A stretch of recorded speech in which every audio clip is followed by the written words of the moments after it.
Irmãos, ainda de pé, vamos meditar na palavra do Senhor, né? E vamos meditar na palavra do Senhor.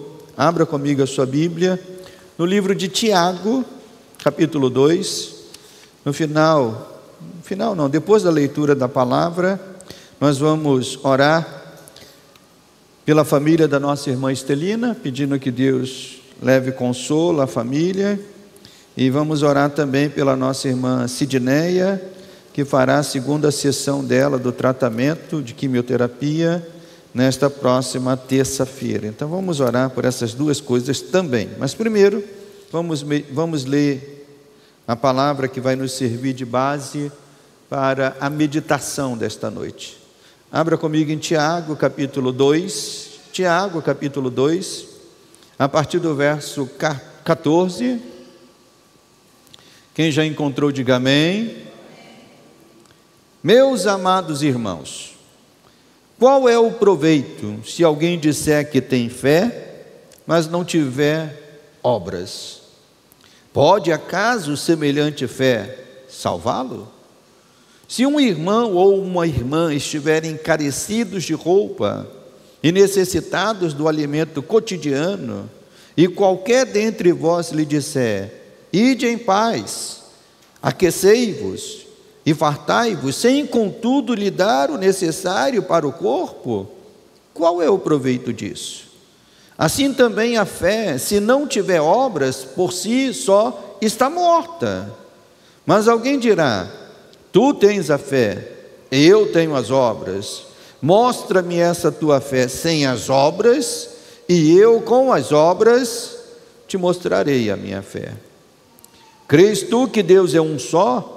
Fazes bem. Até os demônios creem e tremem.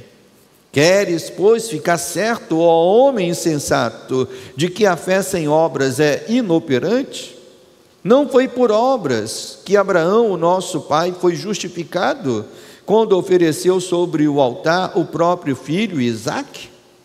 Vês como a fé operava juntamente com as suas obras? Com efeito, foi pelas obras que a fé se consumou. E se cumpriu a escritura, a qual diz: ora, Abraão creu em Deus, e isso lhe foi imputado para a justiça, e foi chamado amigo de Deus. Verificais que uma pessoa é justificada por obras, e não por fé somente. De igual modo, não foi também justificada por obras a meretriz Raabe, quando acolheu os emissários e os fez partir por outro caminho? Porque assim como o corpo sem espírito é morto, assim também a fé sem obras é morta. Somente até aqui, amado Deus e amado Pai, nós queremos te dar graças, ó Deus, em primeiro lugar pela tua palavra, pedir que ela traga despertamento, que ela traga clareza, que ela traga direção a cada um de nós. Nós que somos conhecidos como homens e mulheres de fé, Senhor, nos ensine e nos mostre que essa fé precisa de algo mais. Esta fé precisa de um desdobramento, Pai, que a tua palavra venha nos exortar a isso. Aproveitamos, Senhor, para orar também, Senhor, pelos nossos irmãos que estão passando por lutas. Oramos pela nossa irmã Sidneia, Pai, pedindo que o Senhor continue guardando ela nesse tratamento e que no nome de Jesus, Pai, ela possa chegar até o final dele, vencendo essa batalha. Oramos também pela família da nossa irmã Estelina, que foi recolhida pelo Senhor, meu Pai, mas a família ficou, Senhor, precisa do teu consolo, precisa da tua graça, que o Senhor continue sustentando esses irmãos e irmãs, toda a família, Pai, nós te pedimos isso, no nome santo do Senhor, amém e amém. Os irmãos podem assentar.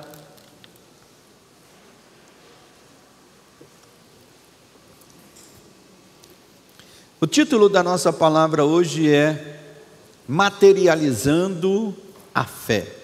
A fé precisa ser materializada, materializando a fé.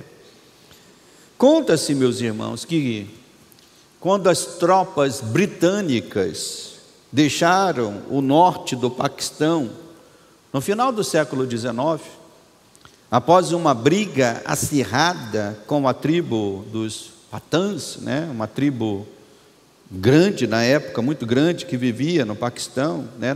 Temos que lembrar que no final do século XIX, o reino britânico, né, dominava muitas regiões, né? E uma delas era a parte da Índia e do Paquistão. Então, no final dessa briga, desta guerra, após uma briga acirrada com essa tribo chamada Pathans, um grupo de cristãos, denominado como Sociedade Cristã para a Missão, montou, no meio dessa tribo, montou um posto médico e uma farmácia para poder dar atendimento àquela tribo.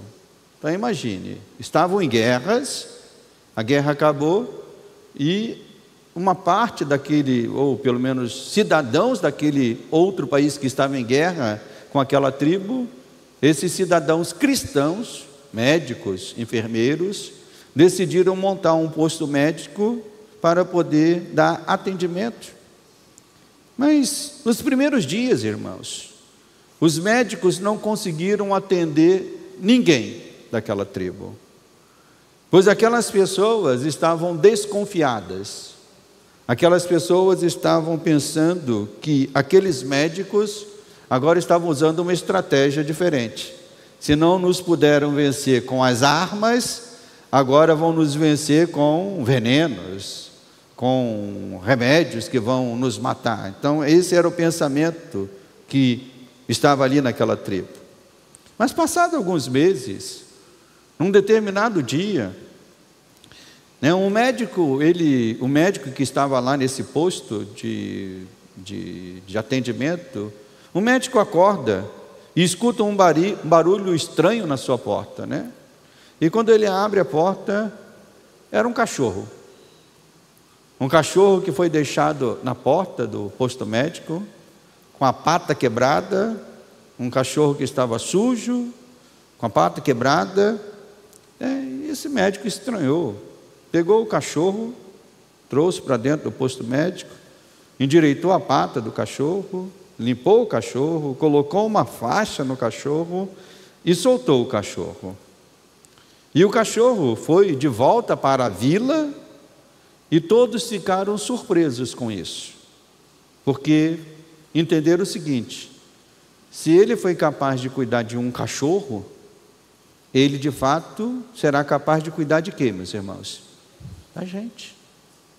Se ele está disposto a cuidar de um cão, ele de fato está disposto a cuidar da gente.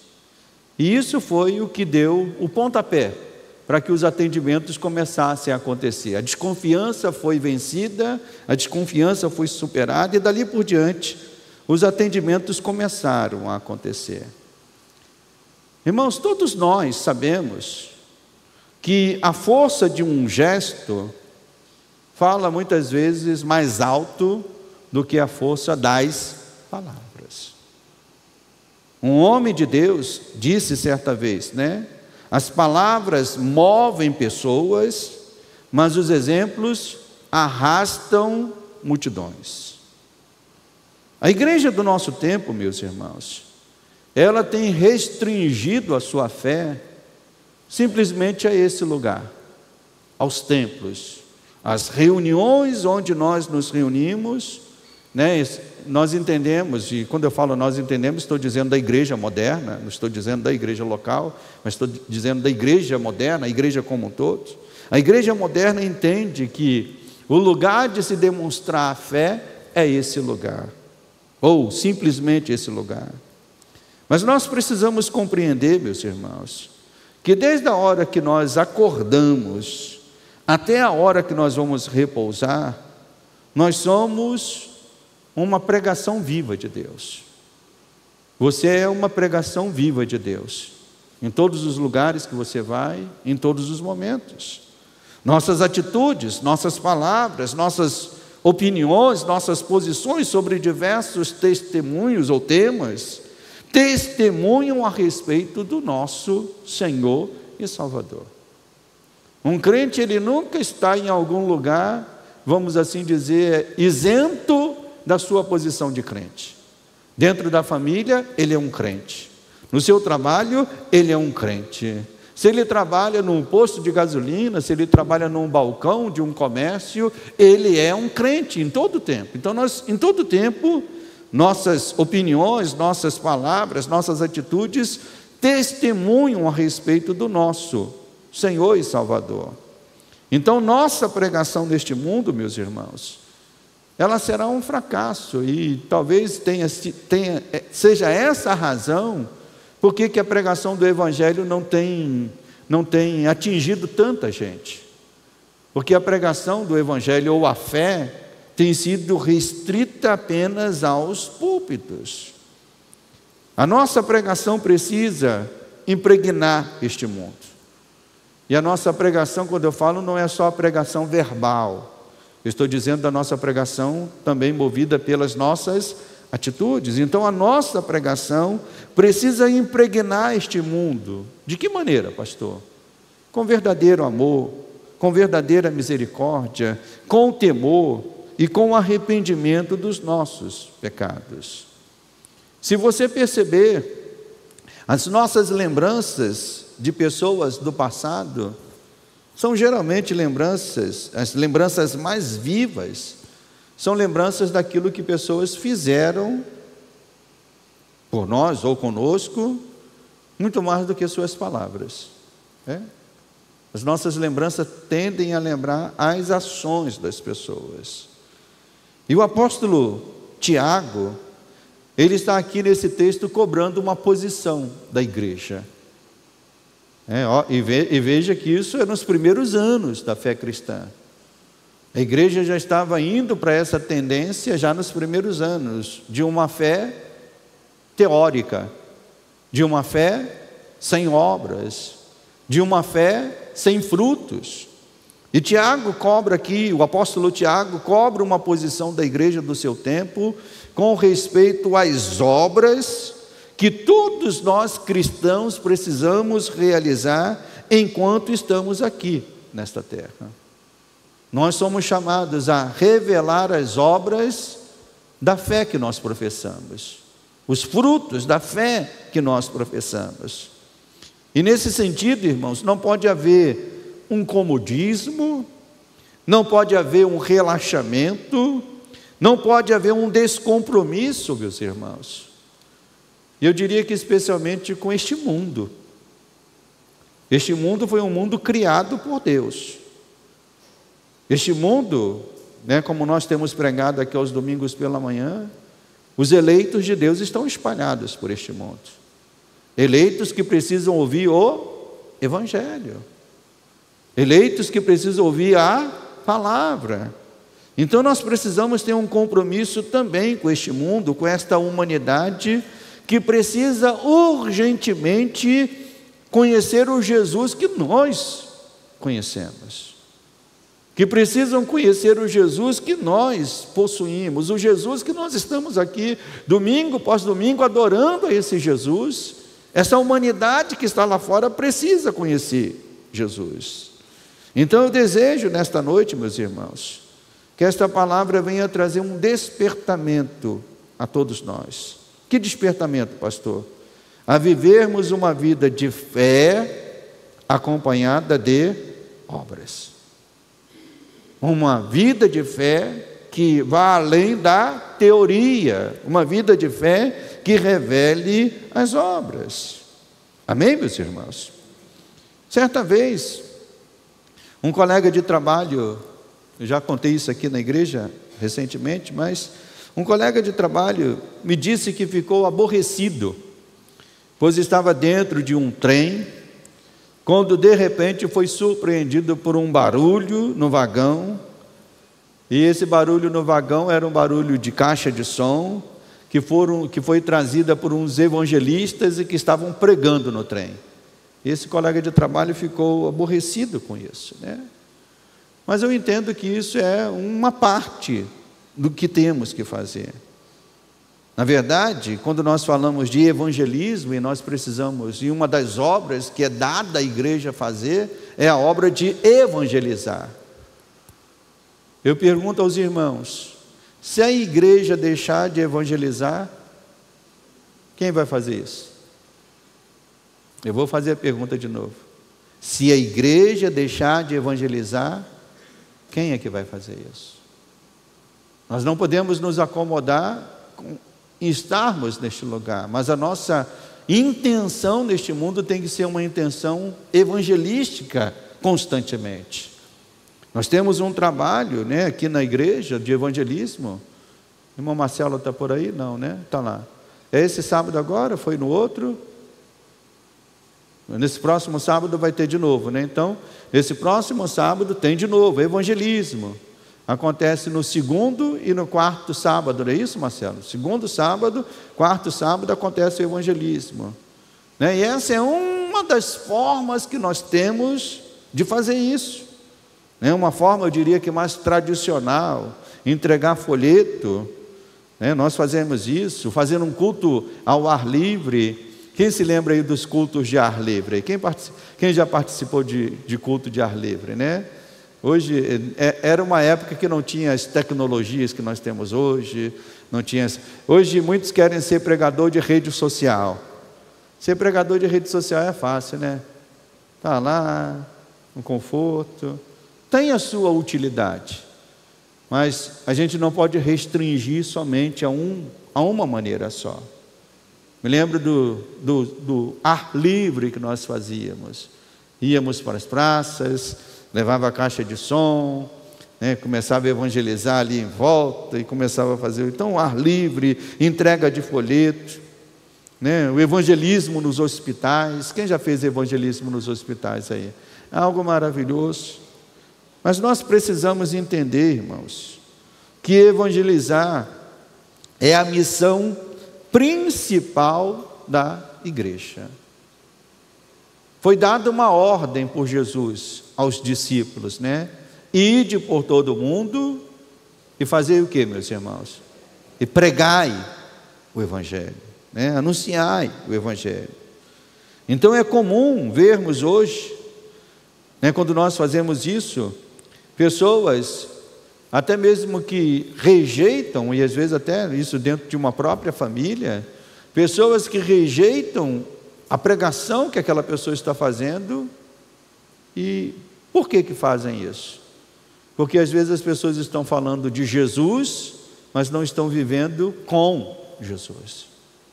O testemunho, as obras, ou seja, o que falam não está coadunando com as suas palavras. Então eu quero mostrar aos irmãos algumas formas eficientes, né, de evangelização, que também às vezes nós nos esquecemos dela. Como é que nós podemos evangelizar este mundo, pastor? Entregar folheto, hospitais, culto ao ar livre, pregação pela internet? Sim, mas há outras formas, eu diria que formas eficientes, que nós devemos também tê-las em mente. Uma delas é evangelizar através do nosso caráter. Esse é um evangelismo poderoso, potente, especialmente no país em que nós vivemos, onde o nível de corrupção é muito grande, irmãos. E quando a gente fala de corrupção, a primeira coisa que nós pensamos é o quê? Políticos. Mas eu não digo só políticos. A corrupção no Brasil, ela é uma corrupção. Certa vez um embaixador americano veio no Brasil, e ele disse: olha, a corrupção no Brasil é algo endêmico, ou seja, é algo que não se consegue resolver. E eu me lembro que isso gerou, muitos anos atrás, isso gerou uma comoção, né? Porque ele falou isso, sendo um estrangeiro. Mas a verdade é, irmãos, que a corrupção no mundo todo, e nós percebemos isso no Brasil porque nós vivemos aqui, é algo alarmante, né? Nós vemos que isso está lá, sim, nos lugares da política, mas também está aqui, no dia a dia da sociedade, está aí no dia a dia. Quando nós vemos que um benefício que o governo cria, que tem uma destinação seria para pessoas com determinado perfil, mas tem pessoas que simulam aquele perfil só para poder ganhar aquele benefício. Nós vemos, e é muito difícil hoje, nós vemos também que é muito difícil hoje, quando uma pessoa perde a sua carteira, perdeu a carteira e, sei lá, com uma quantia boa de dinheiro, às vezes, se a carteira foi encontrada, muitas vezes ela vai ser devolvida sem o quê, meus irmãos? Sem o dinheiro. Às vezes é devolvida sem o dinheiro, E às vezes, certamente já aconteceu com você, porque já aconteceu comigo também. Às vezes você vai num determinado lugar, já aconteceu comigo, você dá uma nota alta, ou até dá uma nota baixa, e a pessoa te dá um troco como se fosse uma nota alta. E aí você devolve dinheiro a mais para a pessoa, e aquela pessoa fala assim, obrigado. Ela se espanta, como se você estivesse fazendo uma coisa do outro mundo. Ela diz, obrigado, hein? Poxa, como você é honesto, como você... É como se fosse algo de outro mundo, irmãos. Então, nesse mundo que nós vivemos, cheio de corrupção, não adianta falar da fé, se essa fé não mudou a nossa própria vida, se essa fé não mudou a nossa própria maneira de pensar. Aquele que conheceu Jesus como Senhor, necessita sofrer uma transformação no seu caráter. Se ele era um mentiroso, um conhecido mentiroso, uma conhecida mentirosa, depois da sua conversão, isso tem que mudar radicalmente. Se ele era um homem envolvido com corrupção, com subornos, com as vantagens, uma vez que se converteu, isso tem que mudar radicalmente. Infelizmente, vemos cristãos que não percebem isso e continuam demonstrando um caráter duvidoso. E é por isso que estão enfraquecendo a pregação do Evangelho.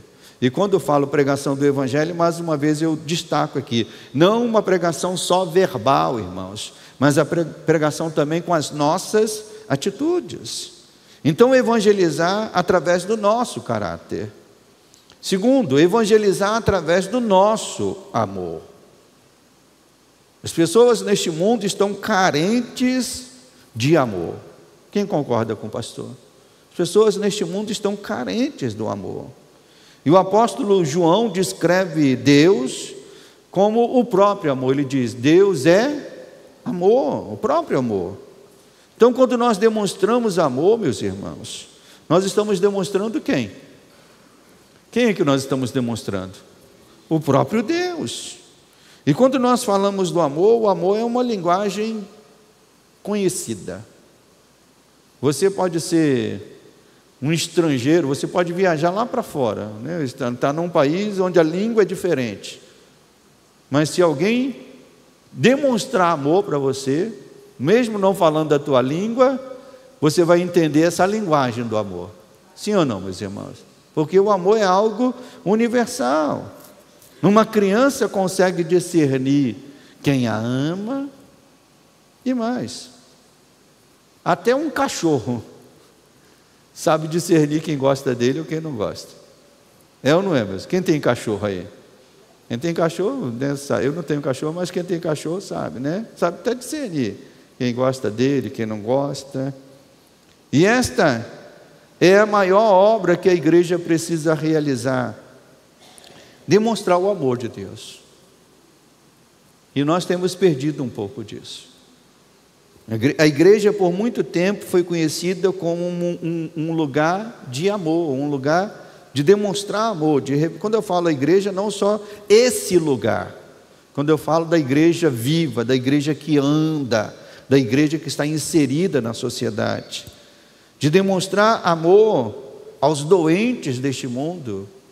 Na Idade Média, alguns séculos atrás, quando algumas doenças elas dizimavam grande parte da população, né? Na época, por exemplo, da peste negra, que foi uma peste que dizimou boa parte de cidades da Europa, né? E era uma peste que era contagiosa e as pessoas fugiam de estar perto dos doentes. Muitos cristãos instituíram casas de socorro, casas de misericórdia, e daí é que vem o nome, casa de misericórdia, né? Para poder atender pessoas doentes. Então, ser cristão é demonstrar amor, é evangelizar. Nós evangelizamos através do nosso amor, pelos doentes deste mundo, pelos pobres que nos rodeiam, pelos ricos também, que acham que tem tudo e não precisam de nada, e eles precisam de Jesus. Certa vez eu li numa revista, né, se eu não me engano, na revista Ultimato, que é uma revista evangélica, falando sobre povos não alcançados. E quando você pensa de povos não alcançados, você pensa em quê? Pessoas que estão lá no interior da Amazônia, pessoas que estão lá nos ribeirinhos, pessoas que estão lá numa região muito afastada e pobre. Mas essa revista também colocou ali, entre esses povos não alcançados, ele colocou os super ricos. Os super ricos é um povo não alcançado. Sabe por quê, meus irmãos? Porque os super ricos, eles criam uma bolha para poder viver. E só entra nessa bolha quem tem autorização para entrar. E ainda que entre nessa bolha, só entra quem tem autorização para entrar. E muitas vezes só pode falar se tiver autorização para falar. Eu pastoreei um irmão que ele era motorista de um homem muito rico no Rio de Janeiro, né? E eu contei essa história para ele. Depois que eu li, eu contei para ele. Eu falei: Deus te deu a chance, meu irmão, de você talvez é uma das poucas pessoas que chega perto desse homem.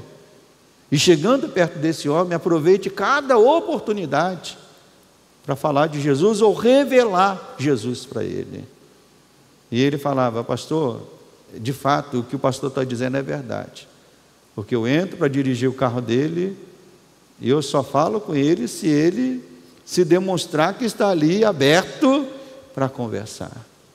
Então nós precisamos evangelizar todos, irmãos. Deus nos dá a oportunidade. Então, seja onde você estiver, Jesus declarou que nós seríamos conhecidos, né, se nós tivéssemos o quê? Amor uns pelos outros. Então, em todos os lugares, é lugar de demonstrar amor. E nós falhamos quando pensamos que o nosso amor, ou o amor de Deus através da nossa vida, não pode entrar em determinados lugares. Que pensamento é esse? Aonde que você leu isso? Ah, não, pastor, o amor de Deus, né, eu não posso levar o amor de Deus para o meu trabalho. Pode e deve. Ah, eu não posso levar o amor de Deus para a minha faculdade. Pode e deve, meus irmãos. Onde houver pessoas, o amor de Deus tem que entrar neste lugar. Seja universidade, seja hospital, seja repartições de trabalho, né? Então nós devemos levar esse amor. Então nós falhamos quando pensamos que o nosso amor não pode ser demonstrado em determinados lugares. Jesus demonstrou amor em todos os lugares. Quando a gente vê no Evangelho, nós vemos Jesus demonstrando amor na casa das pessoas, nós vemos Jesus demonstrando amor para cegos que estavam à beira do caminho, nós vemos Jesus demonstrando amor para pessoas que estavam enterrando seus parentes. Então, evangelizar através do amor é algo que nós precisamos fazer isso de uma maneira intencional. Amém, meus irmãos? Também, uma outra forma de evangelizar, devemos evangelizar através da nossa cooperação uns com os outros. Há cristãos que são muito teóricos, sabe o que a Bíblia diz, sabe quem escreve, sabe onde encontra a passagem, mas não sabem na prática viverem a palavra. Nós precisamos entender que o corpo de Cristo se fortalece através da cooperação de cada parte, uma cooperando com a outra. Não podemos pensar que nós estamos ligados somente quando nós nos encontramos aqui aos domingos. Se a nossa ligação for uma ligação que acontece só aos domingos, é muito pouco. Nós estamos ligados por uma série de coisas, que nos faz corpo. Então o corpo de Cristo se fortalece por esta cooperação. E a cooperação, ela revela o Evangelho. A cooperação uns com os outros, a cooperação com o pastor, nos trabalhos que o pastor traz aqui para a igreja, traz para a casa do Senhor. Então essas três maneiras de evangelizarmos, através do nosso caráter, através do nosso amor, através da nossa cooperação. Porque, voltando aqui ao texto, Tiago diz, irmãos, diversas vezes nesse texto, e aqui no verso 17 ele diz: assim também a fé, se não tiver o quê, meus irmãos? Obras, por si só, está morta. Então o que nós temos feito para demonstrar a nossa fé? Como é que as pessoas lá fora conseguem enxergar a nossa fé? Será que enxergam a nossa fé só porque estão nos vendo com uma Bíblia debaixo do braço? Será que é essa maneira que nós temos para demonstrar a nossa fé? E eu quero que os irmãos não se contentem, porque eu não me contento com isso, irmãos, em viver uma fé apenas de domingo. É muito fácil viver uma fé apenas de domingo. É muito confortável viver uma fé apenas de domingo. Mas nós precisamos viver a fé e não apenas falar, precisamos transmitir através do nosso testemunho. E o apóstolo Tiago aqui traz um exemplo bem simples, que às vezes a gente lê na Bíblia e fala assim: mas isso está aqui mesmo? E está. E está aqui para a gente poder, está aqui para nos confrontar. Olha o que Tiago diz, vamos aqui, versos 15 em diante. Se um irmão ou irmã estiverem carecidos de roupa e necessitados do alimento cotidiano, e qualquer dentre vós lhe disser: ide em paz, aquecei-vos, fartai-vos, sem contudo lhes dar o necessário para o corpo, e Tiago faz a pergunta: qual é o proveito disso? Assim também a fé, se não tiver obras, por si só, é uma fé que está morta. Então, uma coisa bem simples, irmãos.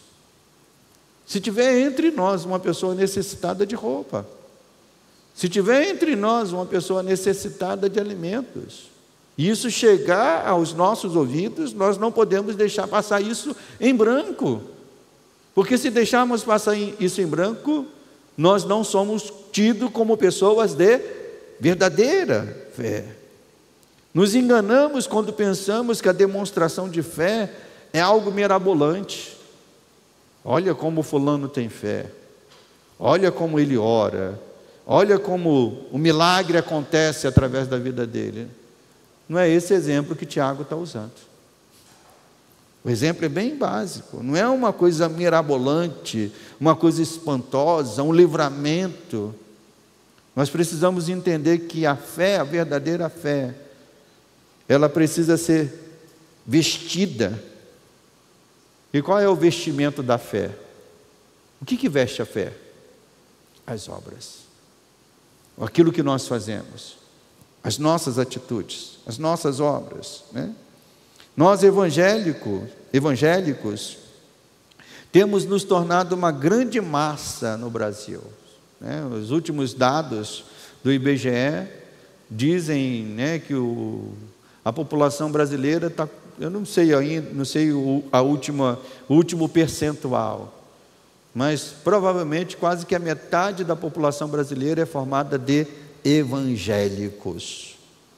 Mas a pergunta que eu faço é: o que essa grande massa de evangélicos no Brasil tem feito para transformar esta nação? Será que tem criado o impacto que deveria ter criado? Será que tem trazido a transformação? Então nós precisamos entender que esta fé, precisa ser vestida com as obras. Então veja, irmãos, que nós fomos colocados aqui neste lugar, a igreja foi plantada neste lugar para impactar essa região. E louvado seja Deus, porque desde que essa igreja foi plantada neste lugar, quantas pessoas se converteram neste lugar aqui? Quantas pessoas? Quem pode levantar a mão? Quantas pessoas foram convertidas ou criadas? Priscila foi criada. Veio para cá há quantos anos, Priscila? 16 anos. Quem veio também para esse lugar novo aqui também? Tem outros irmãos, né?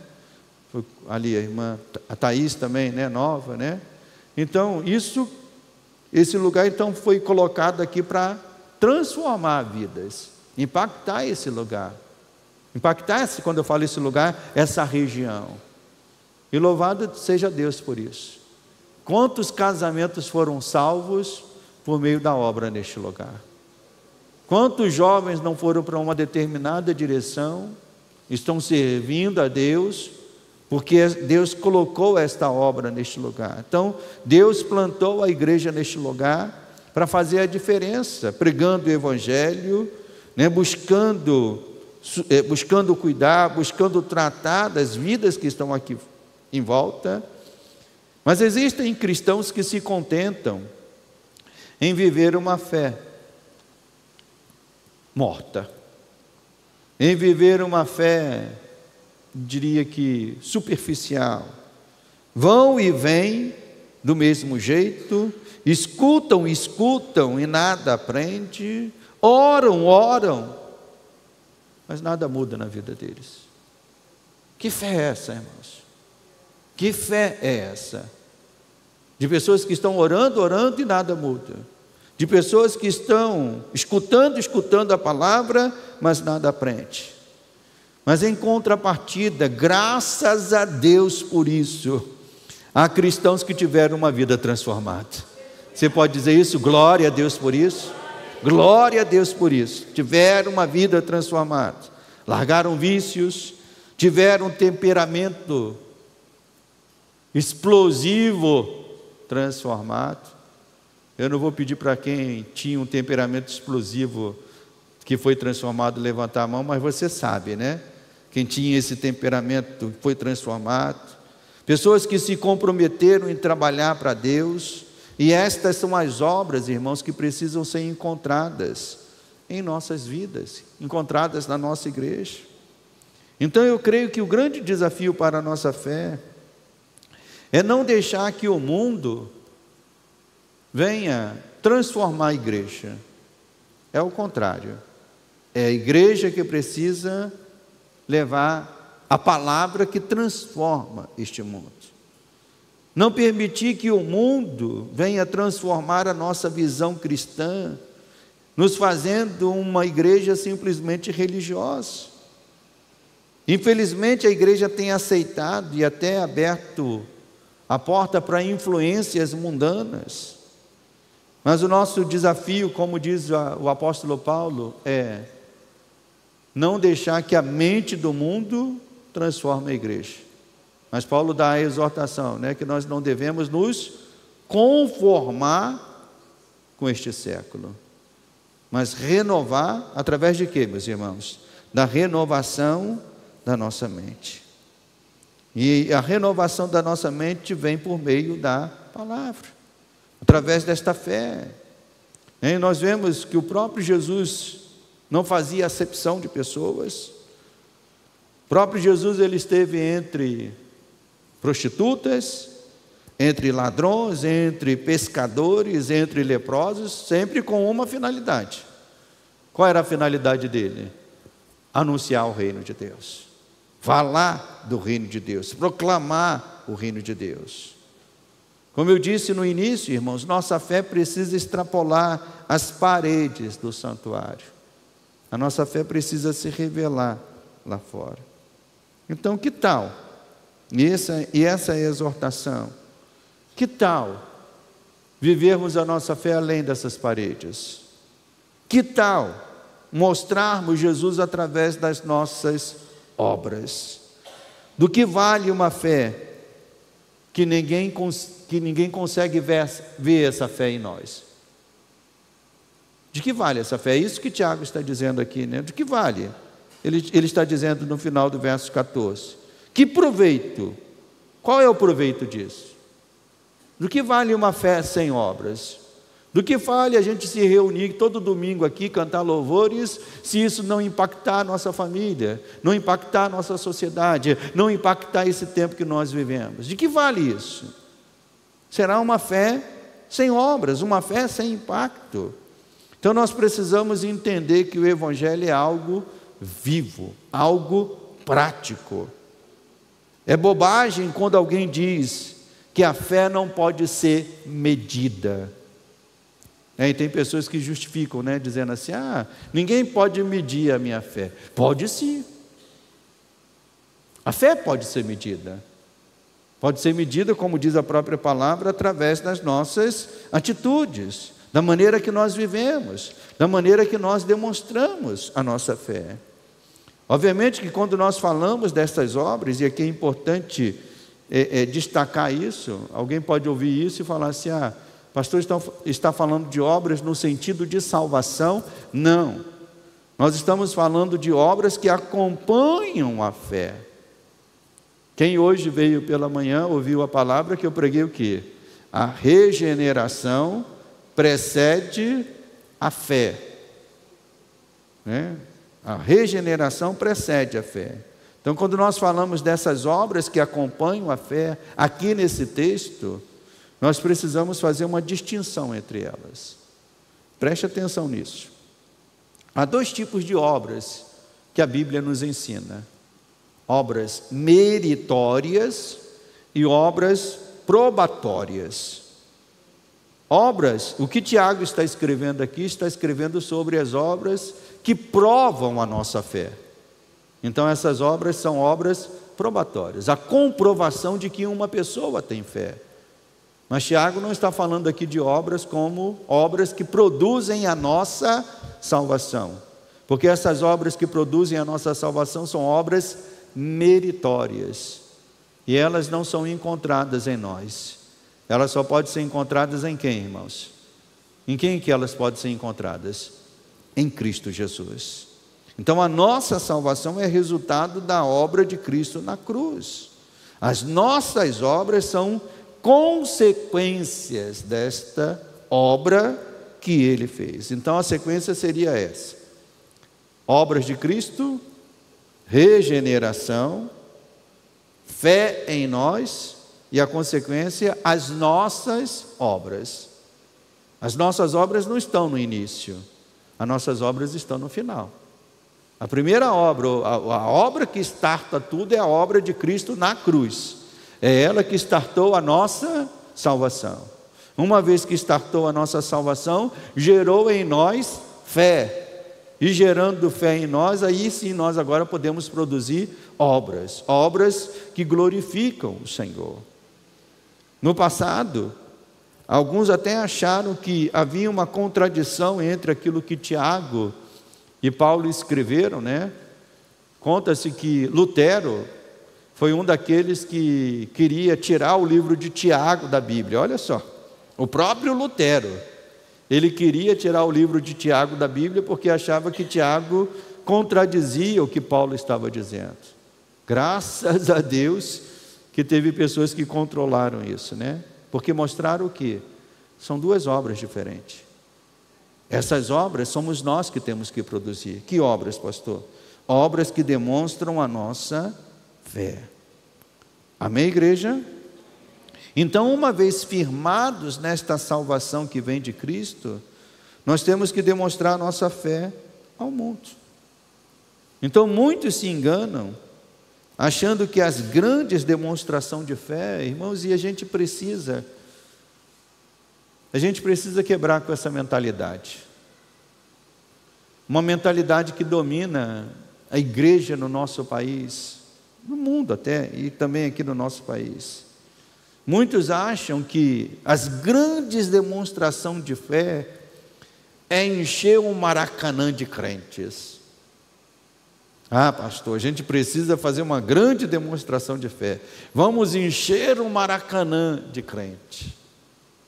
Irmãos, é muito fácil encher o Maracanã de crente. É só levar uns cantores gospels, de graça, abrir e entrar de graça, tu vai ver o Maracanã cheio de gente. Ah, a grande demonstração de fé é fazer uma marcha para Jesus que lote a Avenida Paulista.